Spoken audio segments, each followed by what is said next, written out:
Хог аюулын тухай хуулийн 10 дугаар зүйлийн 12 дахь хэсэгт заасны дагуу хог аюулын талаар иргэн аж ахуйн нэгж байгууллага дараах үүрэг хүлээн.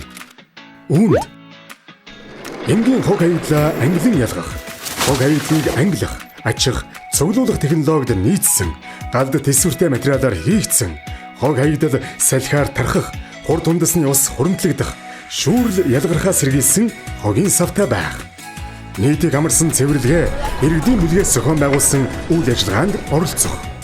Ойр орчмынхон 50 м хүртэлх нийтийн эдэлбэр газрын хог хаягдал цас мөсийг цэвэрлэх. Хог хаягдлын үйлчлэгээний хураамжийг тогтоосон хугацаанд төлөх үүрэгтэй.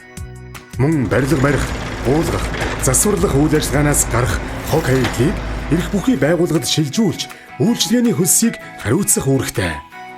Энэхүү хуулийг зөрчсөн хүн хуулийн этгээдэд эрүүгийн хууль эсвэл зөрчлийн тухай хуульд заасан хариуцлага хүлээлгэнэ. Харин хог хаягдлаа эд задгаа хийж байгаа этгээдийг харвал баримтаа мэргэжлийн байгууллагад өгч торгуулийн 15%-тай тэнцэх хэмжээний урамшуулал авах боломжтой.